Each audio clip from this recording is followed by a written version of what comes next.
이제 우리 시편 심층 강의 28번째 시간입니다. 오늘은 시편 10편 1절 말씀을 본문으로 해서 하나님 뭐 하십니까? 이런 제목의 말씀으로 우리가 같이 은혜를 나누겠습니다. 은혜 나눌 하나님의 말씀이라고 하기에 약간 좀 민망한 그런 제목이에요. 그렇죠? 하나님 뭐 하십니까? 하나님 뭐 하십니까? 대체 do something, Lord. 왜 아무것도 안 하십니까? 이렇게 묻고 있는 신자의 질문이에요. 자, 본문을 볼게요.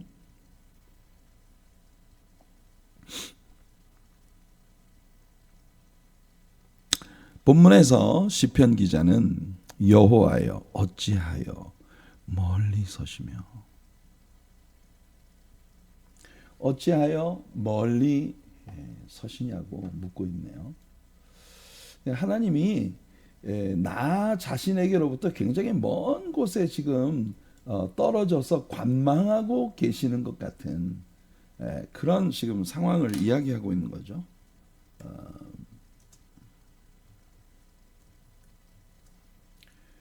여호와여 어찌하여 멀리 서시며 어찌하여 환난 때에 숨으시나이까. 심지어 나는 지금 환난을 만나고 있는데 하나님 어디? 눈에 보이지도 않는 곳에 하나님 숨어서 지금 뭐 하시고 계시는 거예요? 하나님 안 보여요. 킹 제임스 버전에 보니까 Why standest thou afar off? 하나님 왜 그렇게 나로부터 먼 곳에 떨어져 계신 거예요? 하나님 어떤 때는 내 코앞에 나와 함께 내가 정말 좋은 날에는 내 옆에 나와 함께 계시는 하나님으로 그렇게 믿었는데 Why hidest thou thyself in times of trouble? 고난을 받을 때, 어려움을 겪을 때, 환난을 겪을 때 하나님은 도대체 왜 하나님 자신을 나로부터 이렇게 숨기시고 보이지도 않게 그렇게 하시는 건가요? 라고 이 시편 기자는 지금 하나님께 묻고 있습니다. 여러분 아까도 이야기했습니다마는 어제 우리가 함께 나누었던 시편 9편의 마지막 제목이 우리를 잊지 않으시는 하나님이었어요. 우리를 잊지 않으시는 하나님.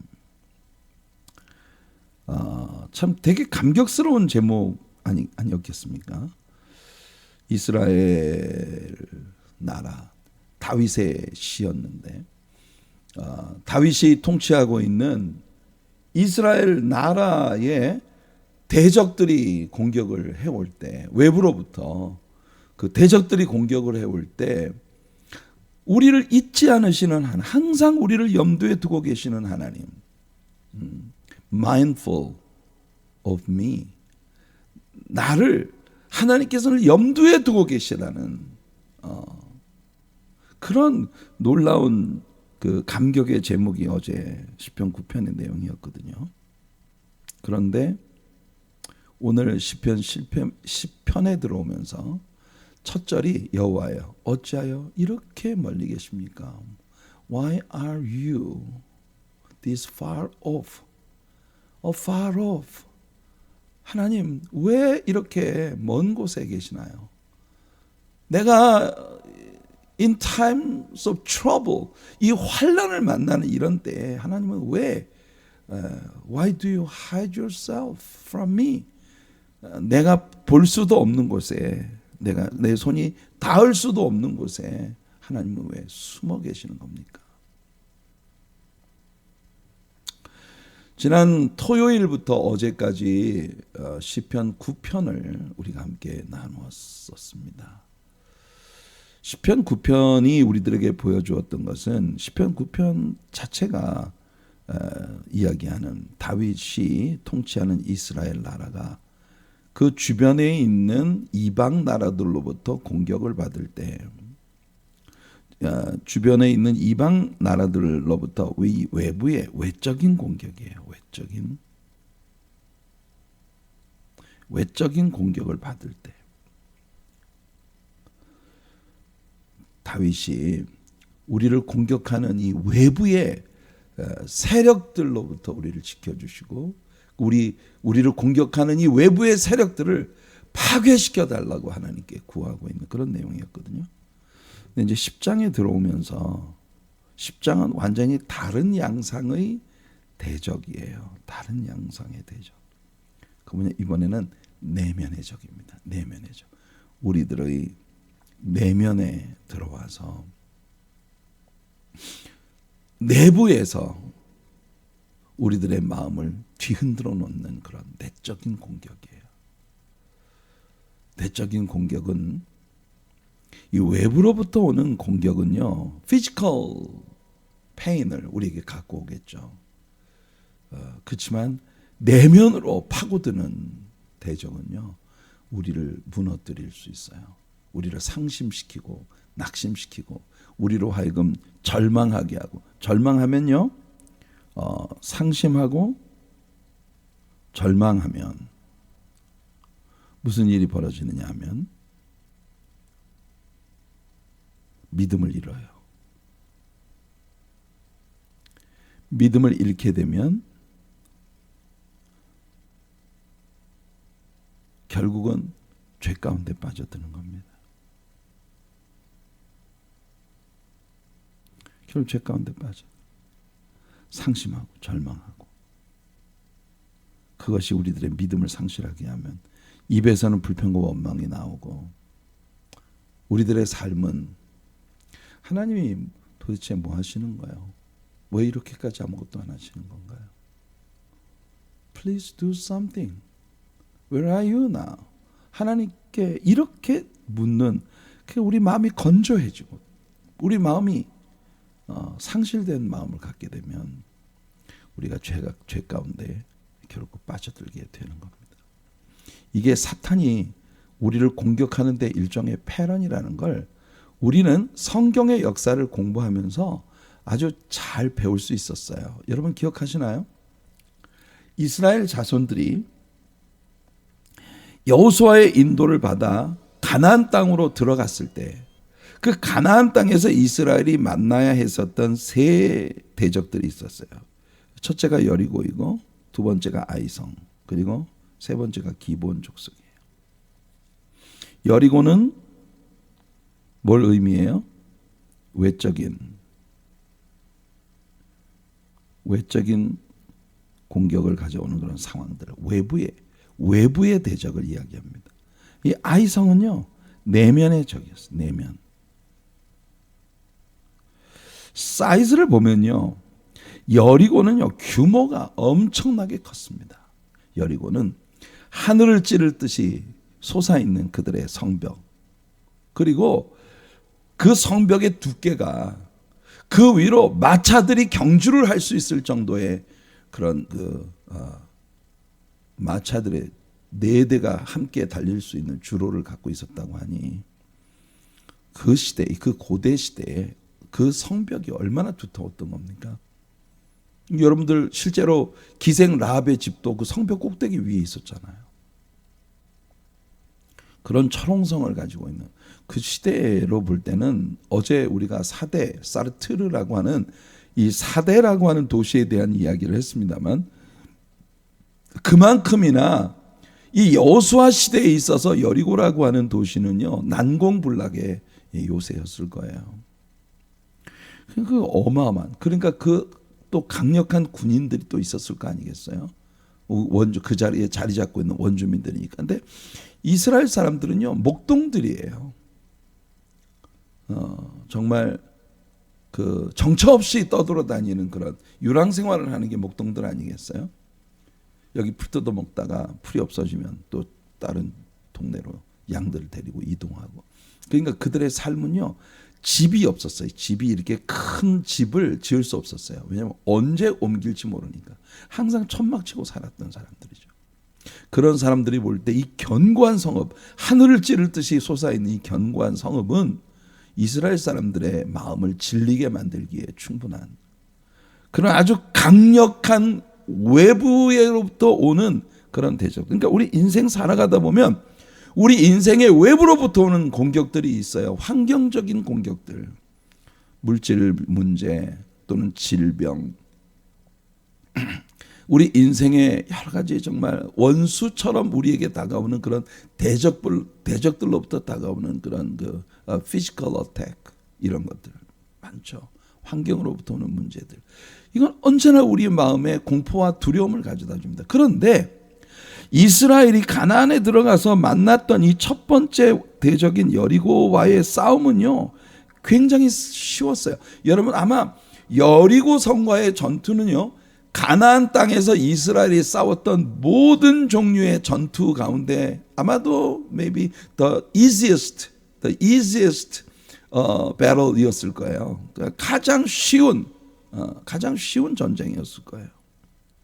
왜냐하면요, 여리고하고 싸울 때는 이스라엘 사람들이 그냥 침묵하면 됐어요. 침묵.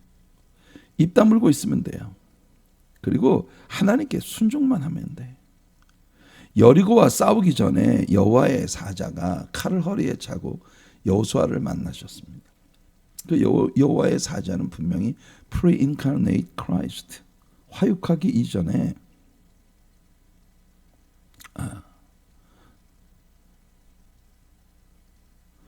pre-incarnated Christ, 화육하기 이전에 천사의 모습이 나온 사람의 모습으로 하나님의 모습을 보여주었던 존재로서의 그 크라이스트, 그리스도이셨을 거예요. 그분이 여호수아에게 오셨습니다. 여호수아가 너는 누구냐? 너는 우리 편이냐 저 편이냐 물었습니다. 여호와의 사자의 대답은 아니다. 나는 네 편도 아니 저 편도 아니야. 나는 하나님의 군대의 대장이다. 지금 왔다. 여호수아에게 명령하십니다. 내 발에서 신을 벗어라. 그러니까 여러분, 발에서 신을 벗는다고 하는 건요, 인간적인 나의 방편, 인간적인 나의 능력 다 포기하라는 겁니다. 그리고 오직 나에게 순종하기만 해. 그러니까 여러분, 이 여리고와의 전쟁의 중요한 관건은 하나님께 순종하는 거예요. 입 다물고 하나님께 순종하는 거예요. murmuring, complain, 불평하고 원망하고 꿍시렁거리고 하지 말고 입 다물고 하나님께 순종만 해라. 그러면 내가 이 전쟁을 너희들에게 승리로 이끌어줄 거예요. 그래서 실제로 이스라엘 백성들의 작전이 뭐였냐? 하루에 한 바퀴씩 도는 거예요. 입 다물고. 그러니까 정말 여러분, 이런 작전 명령이 얼마나 의혹을 불러일으키기에 충분한 작전 명령이었습니까? 의혹을 불러일으키기에 아주 충분한 그런 작전 명령이에요. 아니 무슨 전쟁이 입 다물고 그냥 돌기만 하라는 거예요. 그럼 무슨 전쟁이에요? 게다가 7일째 되는 날은 7바퀴를 돌으라는 겁니다. 7바퀴를. 이스라엘 사람들 생각하기 이게 미친 거 아니야? 그런 생각을 하죠. 그런데 그들은 하나님께 순종했어요. 여호와의 사자, pre-incarnated Christ, 화육하기 이전에 그리스도의 현현 앞에 그들은 순종했어요. 입 다물고 돌았어요.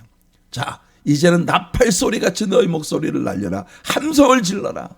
와! 함성을 지를 때 그들의 눈앞에서 이 여리고 성벽이 그냥 무너져 버렸어요. 불가사의한 일이죠. 하지만 하나님이 역사하셨어요. 이 엄청난 외부로부터의 대적은 그래서 너무나 쉽게 이겼어요. 그들 뭐 아무것도 할 필요가 없었어. 그냥 올라가서 취하면 됐어요. 여호수아가 선포했던 것처럼 올라가서 취하자. Let's go up. Take the city. 그냥 올라가서 얻었어요. 그런데 그 바로 뒤에 있었던 이 아이라고 하는 성, AI. 이 아이성의 이름이 AI예요. AI. 요즘에 이 AI가 AI 전자두뇌, 챗GPT 이런 종류의 것들이 하나님의 위치를 대신하려고 하는 그런. 이 아이라고 하는 성은요, 여러 가지 면에서 굉장히 상징성을 가지고 있었던 그런 도시입니다. 아이는 여리고에 비해 볼 때 굉장히 사이즈가 작았어요. 그런데 이 아이성은요, 내면의 적을 보여줬어요. 내면의 적. 내면의 적. 내면의 적. 이게 뭐냐? 내면의 적이 첫째, 교만입니다. 여리고성 전투에서 승리를 하고 나니까 이 이스라엘 사람들이요, 갑자기 자기들이 굉장히 대단해서 이 전쟁에서 승리한 것처럼 착각하는 거예요. 그래서 정탐꾼들을 보냈는데, 아이고, 정탐꾼들이 돌아와서 하는 말이, 여호수아요, 아이고, 이건 뭐 우리 이스라엘 군대 다 올라갈 필요도 없겠어요. 이 코딱지만한 성읍에 한 2,000명만 뽑아서 올려보내면 우리 대승을 거둡니다. 하나님께 묻지 않았어요. 하나님께 묻지 않았어요. 이 여리고와 싸울 때는요, 여호와의 사자가 오셔서 그가 이 전쟁을 지휘하셨거든요. 근데 하나님께 묻지 않았어요. 뭐 이건 하나님께 묻지 않아도, 기도 안 해도 이건 충분히 할 수 있어. 그래서 여호수아가 정탐꾼들 말만 듣고 최선을 다하지 않는 싸움. 교만에 빠지니까 최선을 다하지 않는 싸움을 싸운 겁니다. 그리고 무엇보다 치명적이었던 게 뭐냐면요, 이스라엘 사람들은 아무도 몰랐는데 이스라엘의 내면에 죄가 있었어. 이게 누굽니까? 아간이라는 자가 여리고성 전투에서 취한 전리품 트로피, 여리고성 전투에서 취한 트로피를 아무것도 가지지 말아라. 남기지 말고 완전히 소멸시키라. 괴멸시켜라. 그런데 이 아간이 시내산 외투 한 벌과 은덩이, 금덩이 탐이 나서 돌 밑에 숨겨놨어요. 그러니까 이스라엘 아무도 모르는데 이 내면에 하나님께 순종하지 않은 불순종의 죄를 가진 아간이 있었어요. 결국 이 싸움은요, 승리할 수 없는 싸움이었어요. 왜냐하면 하나님이 함께하지 않으셨기 때문에. 그래가지고 아이성 전투가 이스라엘에 가져온 게 뭡니까? 두려움이에요.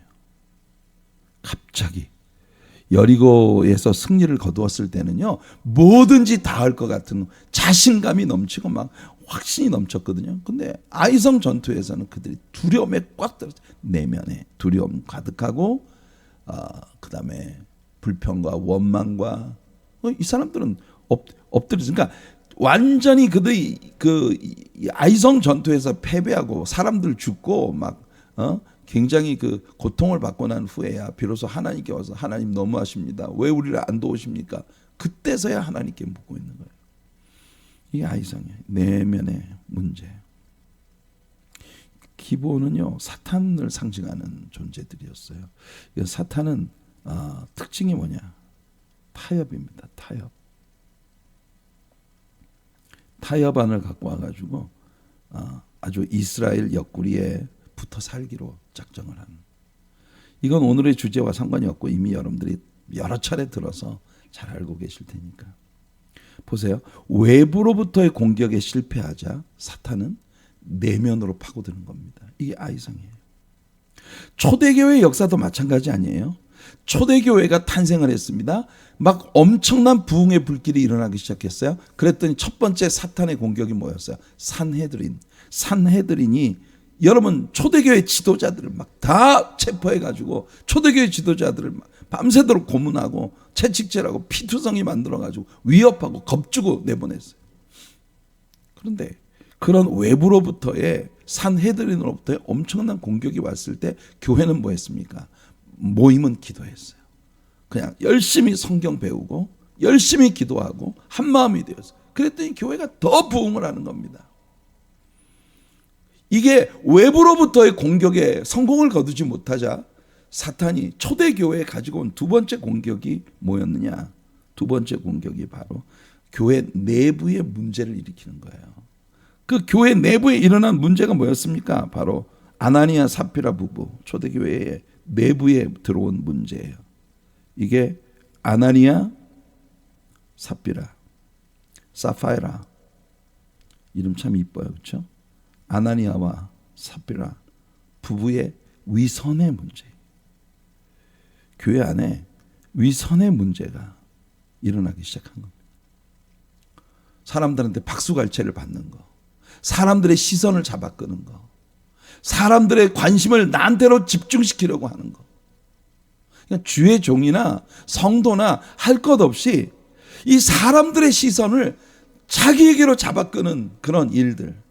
이게 아나니아 삽비라의 문제예요. 왜냐하면 아니 요셉이라는 바나바, son of encouragement, 진짜 교회가 재정적인 필요를 갖고 있을 때 선뜻 구브로에 있는 자기 땅을 팔아가지고 사도들의 발 앞에 엄청난 물질을 갖고 왔어요.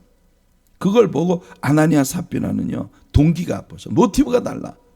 바나바는 하나님의 종들에게 용기를 주고 하나님의 기름 부으신 역사가 성공하기 위해서 희생하는 마음으로 그 일을 했어요. 근데 아나니아 삽비라는요 사람들의 관심을 얻기 위해, 사람들의 박수갈채를 받기 위해, 사람들의 칭찬을 받기 위해 위선으로 자기들도 땅을 팔아가지고, 근데 그걸 바나바처럼 못하는 거예요. 바나바처럼 못하는 게 뭔지 압니까? 자기 재산을 다 바치지 못한다는 뜻이 아니에요. 그들은 처음부터 그 재산을 다 바쳐야 될 의무가 없었어요. 하나님이 그들에게 그 재산을 다 바치라고 명령하신 적도 없어요. 문제는 뭐냐면 그 자기 자신의 믿음의 수준이 그렇게 안 되는데 그런 것처럼 위선적인 액트를 하는 거예요. 우리가 배웠죠.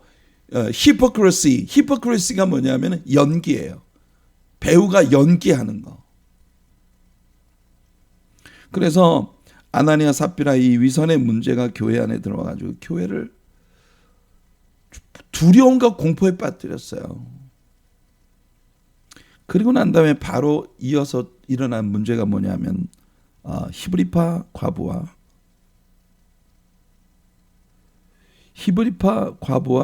헬라파 과부들이 예배가 끝나고 난 다음에 교회가 친교를 하는데 친교 시간에 왜 히브리파 과부들한테만 대우를 잘해주고 헬라파 과부들은 왜 소외하느냐, 이런 문제를 제기하면서 교회가 하마터면 두 쪽 날 뻔한, 히브리파와 헬라파로 두 쪽 날 뻔한 위기를 맞이하게 됩니다. 여러분, 교회의 역사 속에 교회 안에 들어오는 문제는 항상 똑같아요. 아나니아 삽비라 같은 위선의 문제와 히브리파와 헬라파 사이의 갈등처럼 교회 성도들 내부에서 갈등이 일어나는 거예요. 왜 목사가 아무개한테만 더 관심을 갖고 왜 나한테는 관심이 없어? 이런 불만이 마음속에 일어나기 시작하면 교회가 왜 특정한 사람한테만 대우를 해주고 특정한 사람한테만 구제를 해주고 도움을 주고 왜 어떤 사람은 이렇게 소외를 시킬 수가 있어? 그럴 리가 있겠습니까, 여러분? 교회에 있는 사람 중에 교회가 밸런스를 가진 아름다운 교회로 부흥하기를 가장 진심으로 바라는 사람이 누구겠어요? 교인들과 마찬가지로 목회자가 그럴 거 아니겠어요? 근데 사람이라는 존재가 모든 사람들을 만족시킬 수 있지가 않아요. 그러니까 이 헬라파와 히브리파 사이에 벽이 생긴 겁니다. 그런데 진짜 사도들이 지혜로웠어요. 그들은요 자기들의 실수를 깨끗이 인정했습니다. 그랬구나. 여러분들이 볼 때는, 여러분의 시각으로 볼 때는 그럴 수도 있었겠네요. 왜냐하면 교회라는 것 자체가 히브리파로부터 시작이 됐거든요. 히브리파로부터 시작이 됐는데 헬라파 사람들이 교회 안에 부흥이 돼서 들어왔단 말이에요. 이분들의 마음을 알아줄 수 있는, 특별히 이분들을 섬길 수 있는 분들이 필요하구나. 사도들은요 성도들의 마음을 돌보고 성도들의 그 교제를 담당하는 프로그램, 이 교회의 친교 프로그램을 유지하는데 우리가 신경을 쓰다 보니 내가 기도가 부족했고 말씀 공부가 부족했다. 내 본업은 열심히 기도하고 열심히 말씀 공부해서 열심히 말씀 가르치는 게 나의 본업인데 교인들의 마음을 얻으려고 막 쫓아다니다 보니까 내 마음이 미치지 못하는 곳에서 불평과 원망이 일어나더라는 거예요. 이게 사도들이 깨끗이 인정한 겁니다. 그래서 그 사도들이 뭘 결정합니까? 여러분, 우리들의 본래 하나님께서 우리에게 기름 부으신 본래의 일, 기도하고 말씀 전하는 일에 우리는 전무하겠습니다. 그러니까 성도들의 마음을 얻고 교회를 이 따뜻하게 운영하는 그 프로그램을 위해서는 우리가 그 일을 잘할 수 있는 사람들을 세웁시다. 그게 7 집사였어요. 성령 충만한 사람, 지혜가 충만한 사람, 하나님과 사람 앞에 칭찬 듣는 사람들. 그래서 그들이 7 집사를 골랐는데요. 7 집사 가운데 이 7명이 전부 헬라파예요. 7명이 전부 7명의 이름 중에 히브리 이름을 가진 사람이 없었어요. 전부 다 헬라파 사람들이에요. 네.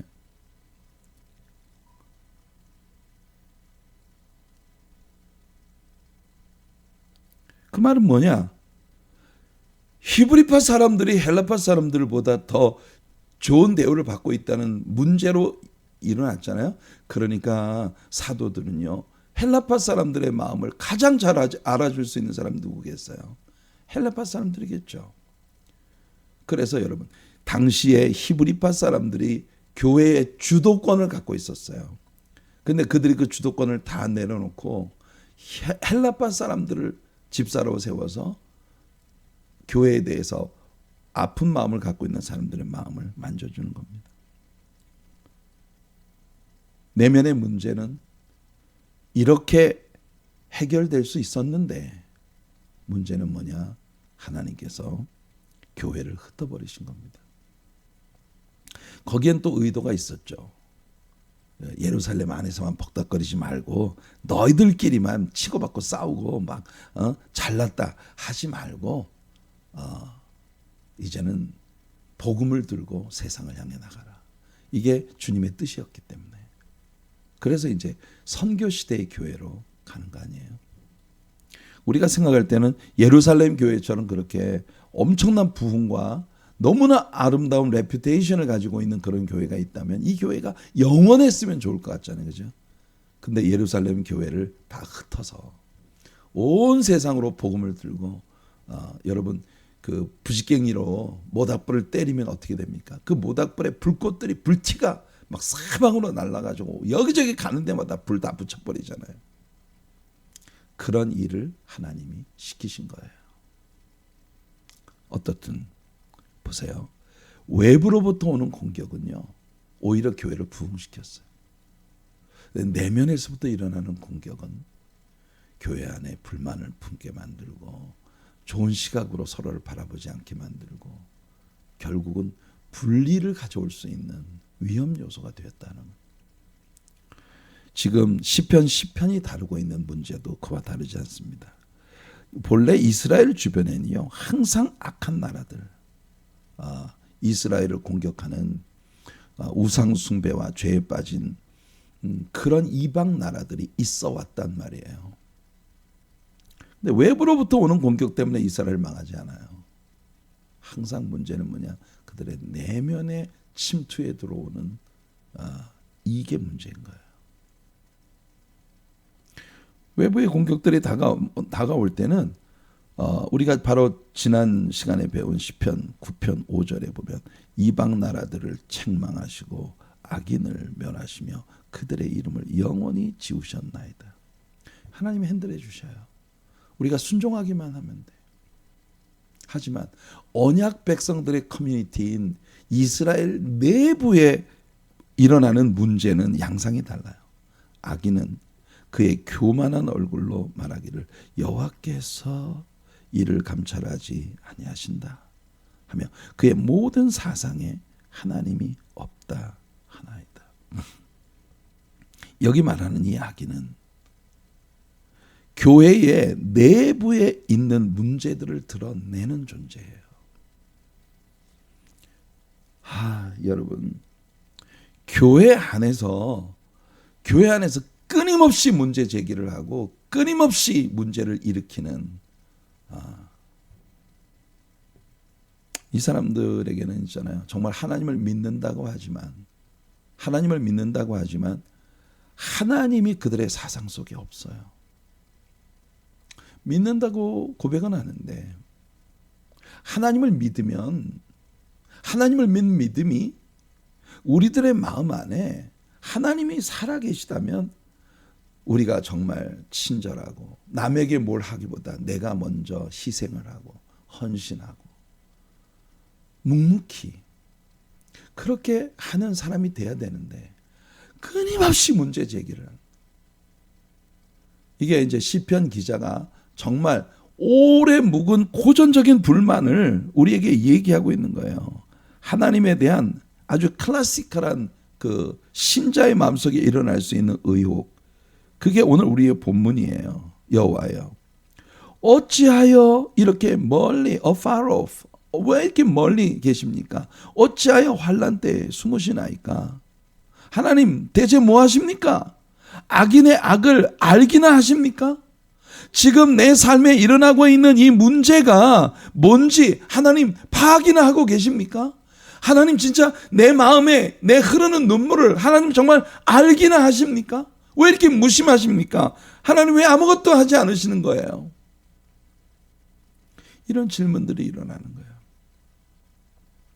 이 시편이라는 시 안에는요, 그런 의혹들이 가득합니다. 악한 자가 교만하여 가련한 자를 심히 압박하오니 그들이 자기가 베푼 꾀에 빠지게 하소서. 악인은 그의 마음의 욕심을 자랑하며 탐욕을 부리는 자는 여호와를 배반하여 멸시하나이다. 악인은 그의 교만한 얼굴로 말하기를 여호와께서 이를 감찰하지 아니하신다며 그의 모든 사상에 하나님이 없다 하나이다.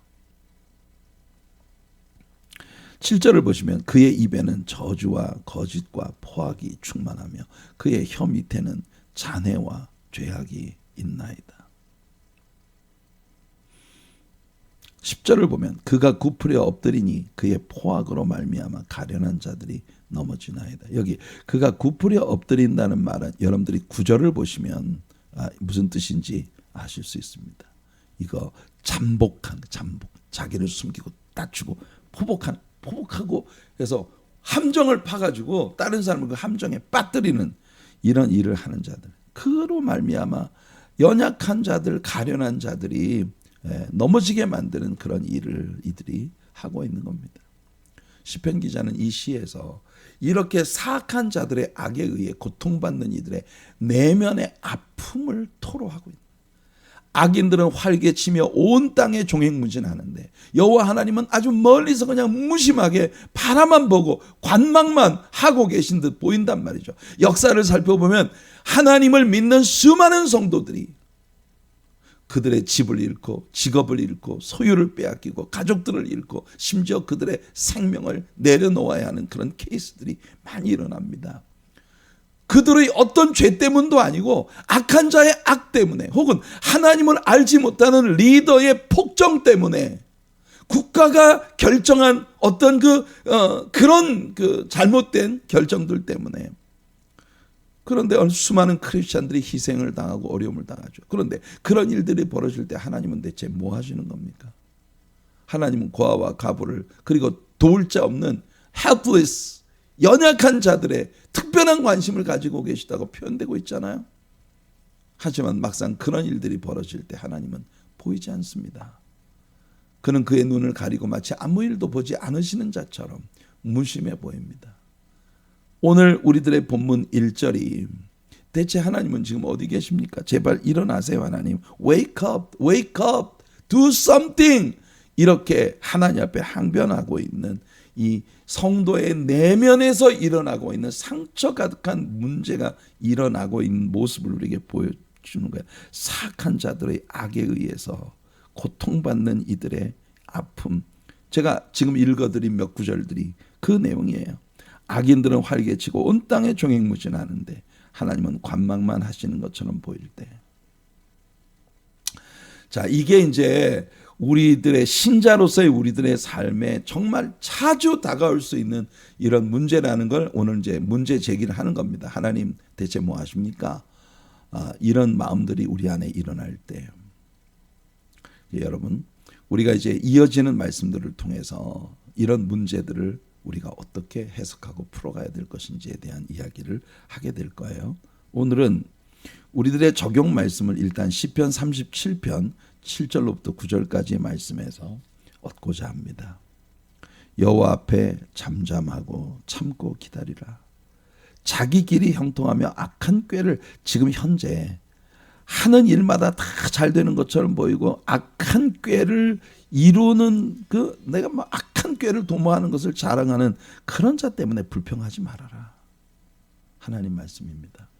분을 그치고 노를 버리며 분을 내고 막 노를 바라고 하지 말고 불평하지 말아라. 오히려 악을 만들 뿐이라. 진실로 악을 행하는 자들은 끊어질 것이나 여호와를 소망하는 자들은 땅을 차지하리로다. 그러니까 악을 행하는 자는 하나님의 핸들을 하십니다. 이 땅에서의 우리들의 삶이 영원한 천국이 아니거든요. 하나님 앞에서 우리들의 선을 지키는 것이 중요합니다. 하나님 앞에서 우리의 소망과 믿음을 지키는 것이 중요해요. 여러분 하나님의 이 말씀은 우리들에게 하나님을 믿어라 그 말이에요. 하나님을 믿어라. 하나님의 눈에 보이지도 않고 아무 일도 안 하시는 것처럼 보이는데 하나님께서는 우리들에게 나를 믿어라. I'm doing something. 하박국 선지자가 하나님께 엄청 원망하고 불평했을 때 그때 하나님께서 하박국에게 말씀하셨어요. 내가 정말 놀라운 일을 계획하고 있다. 결국 하박국은 무화과 나무 잎이 마르고 포도나무에 열매가 없고 감람나무에 소출이 없을지라도 우리엔 양이 없고 외양간에 송아지가 없을지라도 오직 난 여호와 하나님으로 인하여 기뻐하며 찬송하리로다. 그런 결론에 도달하게 되는 거예요. 성도 여러분, 우리가 오늘은 많은 때 우리들의 마음 안에 하나님 대체 뭐 하십니까? 지금 어디 계십니까? 왜 이렇게 멀리 계세요? 왜 아무것도 안 하십니까? 이런 마음들이 우리들의 마음 안에 일어날 수 있다는 가능성. 자, 이걸 우선 시편 1절이 우리에게 던져준 거예요. 또 이 내용들을 내일 또 우리 계속해서 다루어 가면서 하나님의 역사하심을 함께 배워가도록 하겠습니다.